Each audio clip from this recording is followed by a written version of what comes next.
Coloring Crypto. Welcome to Coloring Crypto. Today we've got Amy Seidman with BFlow and Noble Profits. And Amy, I'm excited to have you here. You know, you're the first. We started Coloring Crypto with this idea of bringing sort of an out-of-box perspective to the blockchain and cryptocurrency with kind of an artist's perspective. And you're the first person we've had on that actually has an arts background. Can you just tell us a little bit about what your background is and what led you to getting involved with the blockchain? Absolutely. First of all, thank you for having me on your show. It's a privilege to be here. Yes, my background is as a creative artist. I have been a photographer and a filmmaker at my root. I started creating art when I was 3.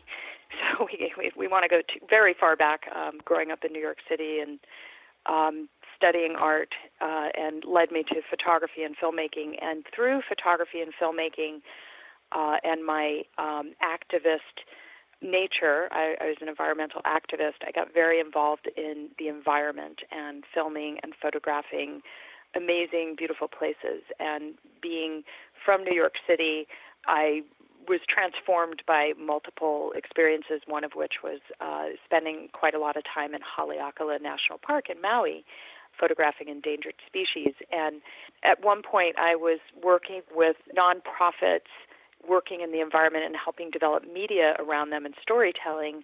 And this was in Los Angeles, where I was living at the time, and the earthquake hit, we lost all of our funding, and I happened to know Photoshop, so I got a job helping build, with many other people, the first site for Disney, which then led to me taking other jobs and having a design firm during the Web 1.0. And for whatever reason, my technical side of my brain that enabled me to function as a photographer and address the technical pieces of photography and filmmaking lent itself to being able to understand and learn some of the technical side. So I became a creative working with technology.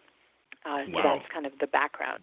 The website for Disney was back, what, in like probably the late 90s, or when was that? Yeah, so it was Web 1.0, and I ended up working for some of the biggest movie studios and major corporations.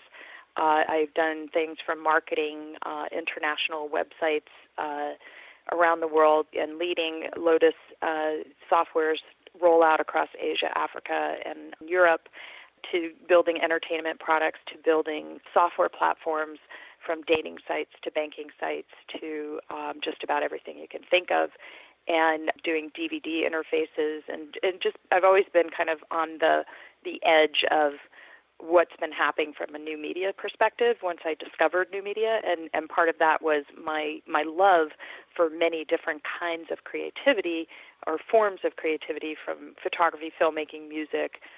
Each one is a form of expression, and so I just gravitated towards interactive media because it embraced all of these different disciplines into one format. And so I wanted, for many years after the dot-bomb had occurred, I decided to reinvent myself, because everybody kind of had a big shuffle at that time, into taking all the knowledge that I had gained from building all these websites and this interactive media, and to put that into how can I help create experiences using interactive media around nature and culture to help connect people to nature. And that led to many years working with the national parks on interactive media, being an advisor, being an artist fellow in Yosemite. I was a scientific visualization artist fellow at the Sierra Nevada Research Institute. And all of that was this incredible labor of love, where when I went to seek funding, I even started a nonprofit, everybody says, how do we make money? And after hearing that a few dozen times and going to a Stanford Tech Summit and learning about clean tech and impact, I was like, I really need to change money. You know, we have this awesome technology revolution happening in clean tech, and we have this war going on in this crumbling economy. This was back in 2010 or 11. And I thought that the story around sustainability was so compelling for me to kind of abandon. It took a while. We didn't just walk away, but to really transfer the energy that I was putting into all the environmental stuff, the national park work, into developing Noble Profit. So BFlow and Noble Profit. So you're kind of at the intersection personally of art, technology, nature, business. Tell us about BFlow and Noble Profit. Okay, so Noble Profit is really about transforming the flow of money into things, business and investment that help the world. We have the potential to be transformative in our society with the technology that we have existing today. And I believe that business is the channel that we can achieve the magnitude of change that we need to. Working with the national parks and working with individuals in education, it was very enriching and it was really rewarding, but I was touching such a small number of people. And just in conversations that I've had in starting Noble Profit and some of the media that we put out, I've influenced millions and millions of dollars worth of spending and how the money is being spent. So Noble Profit began as a media series where I was interviewing people around these topics, around sustainability, clean tech, and impact solutions, learning about the intersection of each of them, and understanding this opportunity that we have around the world to be transformative. And I knew that I was going to build technology because of my background. I knew that I wanted to create tool sets, and the interview series helped me understand what was missing. And the space is very fragmented. We have a lot of different kinds of solutions and a lot of different businesses that want new types of technologies or new ways of doing things. It might not be a technology, it might be a method of doing something. And it's very hard for the entrepreneurs or the startups to find the funding, for the investors to find the startups, for the companies to be able to work with these startups, for them to scale, to be able to meet the corporate demand. And so I felt that with Noble Profit, the best thing that I could look at was developing the technology to help facilitate that process. So Noble Profit is really around business intelligence and matchmaking, and that's been where the vision evolved. And the media is really a driver. It's an education component to facilitate action, and the action is being inspired and understanding we can change the way we're doing business or, finding a solution, and then taking the action to take those transformative measures within the business. And people really needed to understand that you can make a lot of money doing this. This is an enormously lucrative field, and it's growing more and more. In the past few years, we have seen commitments of $8 trillion in divestment, which they expect to be $40 trillion. And what that means is many people don't want their retirement funds, their investments, going into funds that are making bombs or creating pollution or doing things in a way that harm people. And so this divestment movement of taking money out of petroleum and weapons manufacturing and putting it into companies that are sustainable is now becoming the norm. And the expectation from women and millennials is that $8 trillion will, as I said, become $40 trillion over the next few years. So this is tremendous, and it's transformational in the marketplace. We also see in sustainable business the demand of companies to be sustainable from a policy standpoint. So when we look at carbon trading or your carbon footprint, we have policies, and then we have customers that are demanding that companies build things or develop or grow something in a more sustainable fashion. And there's a consciousness that's happening within business from a standpoint of just efficiency, of understanding you could save a lot of money by transforming your corporate footprint, or you're going to retain your employees longer by bringing them a job that they can feel much better about. Nobody wants to work for a bombs manufacturer, but everybody wants to work for Patagonia. So there's just a lot of benefit to practicing these things. So the business intelligence side and the matchmaking was pretty obvious. So how does that apply to the blockchain? Blockchain comes into play because a couple of years ago I started really looking at what technology am I going to use. We're in a place of technology just has been changing so rapidly. It used to be dog years, and now it's like I call it butterfly years, because it's just the lifespan of a technology and how quickly things are changing is really amazing. And I knew that I wanted to create what I call a shared value network, where everybody who participates in the network will be benefiting from the network. And I knew I wanted to not use old technology, and hearing about Ethereum and blockchain, I understood, we could make transactions faster, we could make them cheaper, and really looking at the potential for us to be developing the data behind the transactions and how that can then inform the business decisions. So we knew that we were going to be using the blockchain for these particular aspects of the business of tracking data and for transactions. And it became obvious with everything going on in the world that it would be much better if we can share this with people. How could we, enable everybody to have access to this technology, all businesses, even our competitors? And so that's where we decided to create BFlow. And so BFlow is basically a software offering that's being developed now. We're in still the development stage, like many blockchain companies, in forming this. And we're focusing on looking at common points of data, and then how do we track these sustainable metrics and then create a system of validating that. Is this true? Going back to the matchmaking and how sort of technology could actually save us, what's a good example of how that would look? One of the use cases that we're looking at is with indigenous clothing. And indigenous clothing works with artisans and cotton producers, organic cotton producers, separate, different groups of people, but collectives of groups of providers around the world that like Peruvian artisans that are making llama-haired sweaters, and they'll have like a collective of 10 people who are working together to develop these products, and then this collective will basically source all of this from these 10 families and then give that to the vendor that then sells it to indigenous clothing, and then indigenous clothing will sell it to the public. So there we have a value chain that we have an indigenous person who's building some product or creating a product that has an inherent value to the life of that indigenous person, and giving them a quality of life and being able to earn a living and support their family, and do so in a way of integrity versus within a sweatshop using natural products.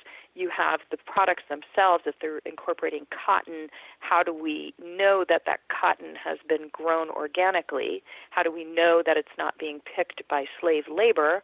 And so all of these points offer an opportunity for validating by third parties that are working in the space. And there's many, many different entities out there that are working on tracking these metrics right now.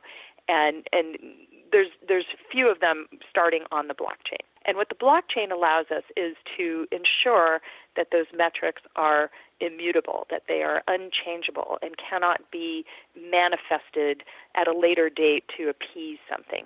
And then we have the opportunity to have a third party check off, yes, this is true.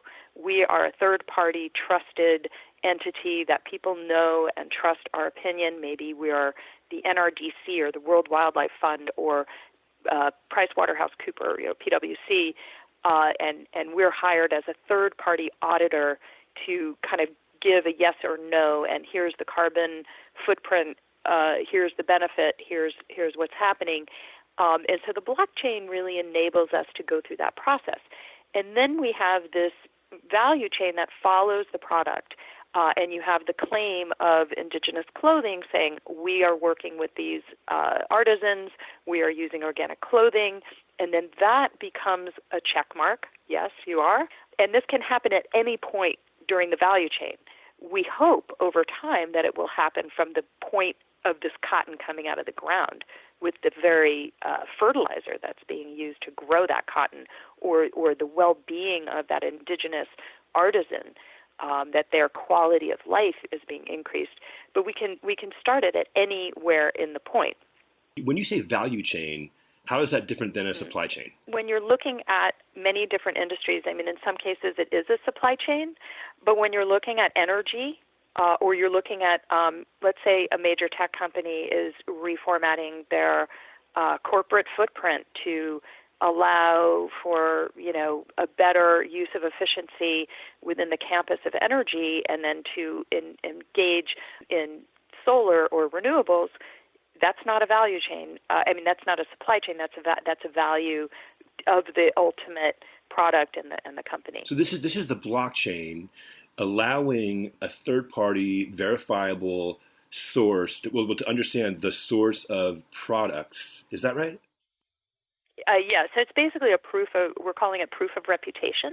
Proof of reputation, cool. So we can make the claim. So it's kind of based on claims and checking claims as being true or false. And that claim can be a positive claim, and we're using, as part of our anchor point, the United Nations SDGs.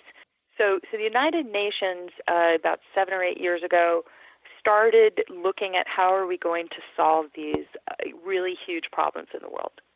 We have enormous issues that we're facing, from climate change to extreme poverty. People are still in slavery. We're dealing with a lot of corruption globally. And if we want, as a human race, to transform the planet and how we live, we have to be addressing these. And so they formed the Paris Agreement, and every year hold the COP, which basically this last year was COP 23. And they formed this set of principles of 17 different goals that break down how do we transform the planet. And 10,000 plus corporations, governments, countries formed this alliance, became signatories of the Paris Agreement, saying we commit to these transformational principles. We commit to meeting the United Nations Sustainable Development Goals. Awesome. So are you working directly with the UN, or just using those Sustainable Development Goals as sort of guiding points? We're working in association with the UN, and the Climate Chain Coalition is a UN partner. So it's a partner to the UNFCCC, which is the climate arm of the United Nations. Yeah, I'm curious, like, what's been the reception from those groups to the ideas put forth from the blockchain? Oh, they're so excited. That's why this coalition exists, is so that we can all start creating a set of standards. We can collaborate together to achieve the goals much more quickly. There's a sense of urgency. I was a part of this hackathon at COP 23 called Hack for Climate, which brought together 100 of some of the smartest developers and data scientists and other talent to try to tackle these different challenges. And there were maybe 40 amazing sponsors and mentors, from people from Consensus to major corporations like Microsoft. And it was really a coming together of how can we use this technology to help us achieve these goals more quickly. What are you finding are some of the challenges? Well, one of the biggest challenges for us has to do with the data landscape. Within sustainability, there are many, many different ways of calculating this data. Right now, there are different kinds of data sets that are being used to rate investment funds. One of them is Morningstar data, and another is Sustainalytics. And in the case of this, you're talking about hundreds of different data points that are being converged together to form a particular metrics. And there's really no metrics that kind of shows the difference between a company that is actually advocating for better business practices than another company who might just be using it as a check mark on their, this is what we're doing for efficiency, but we really don't care, right. If you're using that. So the different collective data points create a lot of challenges in creating technology. So for us, that has been a massive challenge. The other thing is it's a huge, huge, huge thing to take on. So we're not the only company that's going to be doing this, and it's really looking at how can we create a data commons, how can we create a collective of organizations that are dedicated towards this and working together, avoiding overlap, creating a common language, and then how do we scale this up quickly? It's interesting. I think a perception out there is that sort of these organizations for good, be it a nonprofit or otherwise, I think the perception out there is that they're sort of slower to adopt new business practices or new technologies. Could you, I've always been curious when I hear the idea of the blockchain, how it could sort of, help track, the source of goods. I mean, maybe this is a dumb question, but like going back to that collective you mentioned, are they sitting there with like an iPhone app, and how are they engaged with sort of like recording that and getting that up to the blockchain? Like, you know what I mean? Yeah, well, we're hoping to help them with the piece of the blockchain. I think right now we're looking at a lot of different systems, and it depends on the industry. In the case of the artisans, there was a survey that Indigenous Clothing put out that related to the quality of life.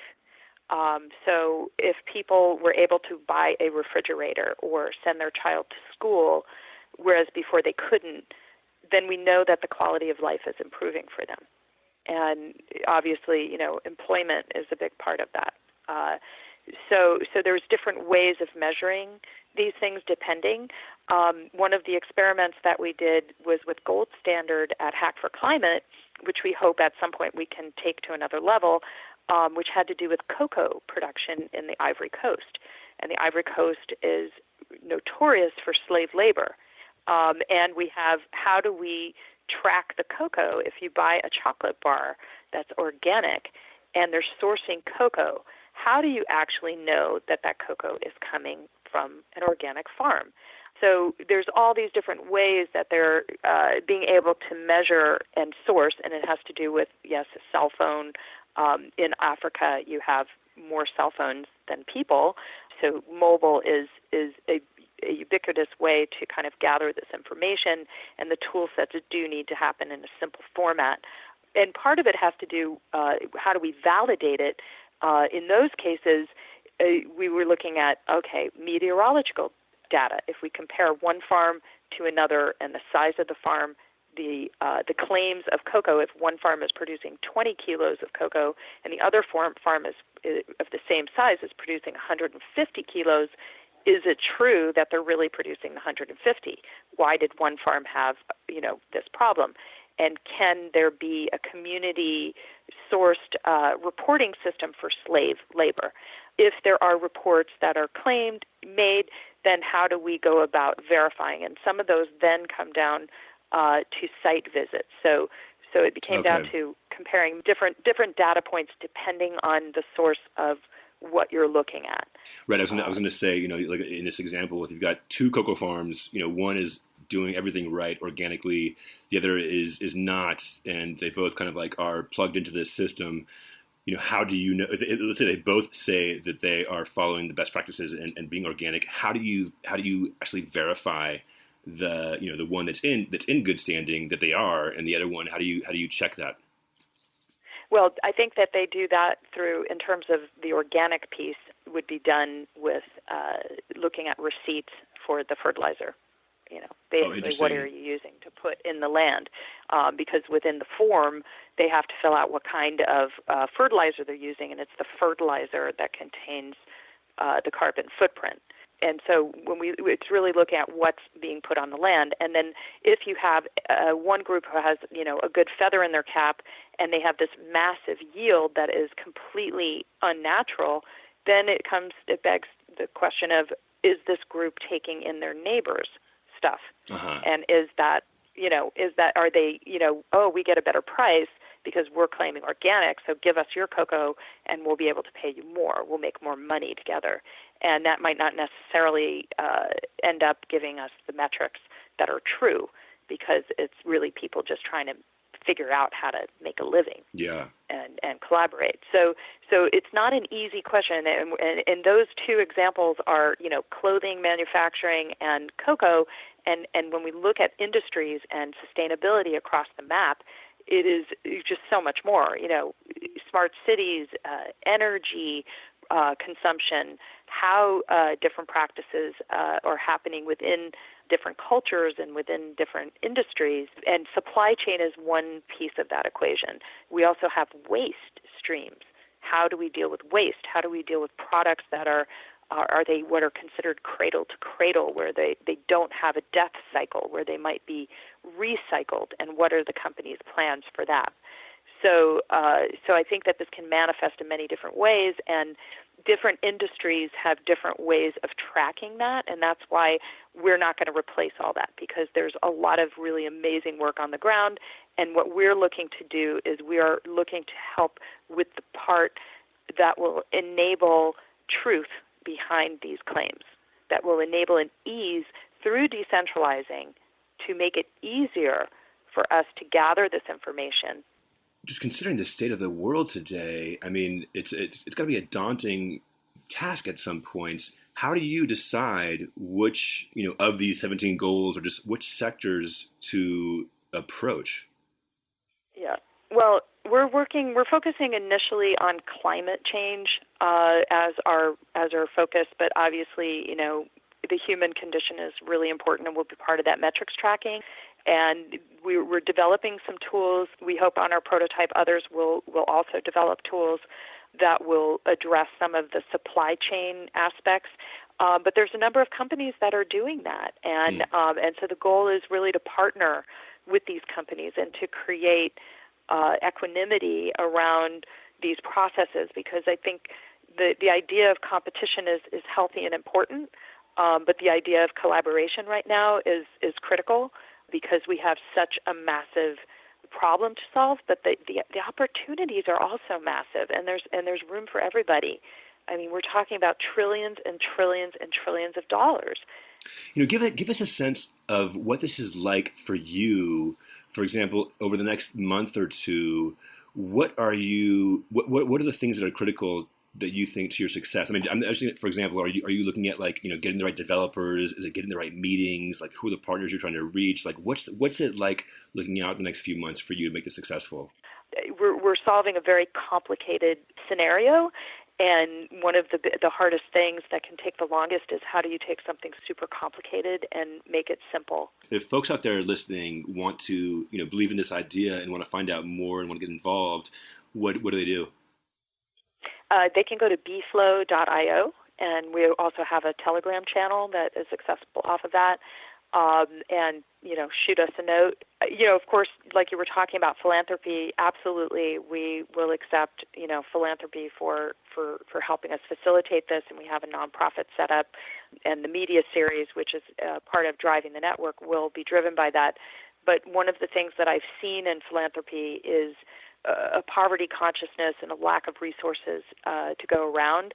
And so we realize that we have to have a fundamentally viable business, and that's going to create a model that will enable us to scale at the level that we want to. I think in terms of our audience, I think a lot of people are just refreshed to hear of a project that's using the blockchain for the better good of humanity, and so I'd love to, kind of follow up with you maybe in the next couple of months as things happen and you are hitting new milestones. We can have another conversation.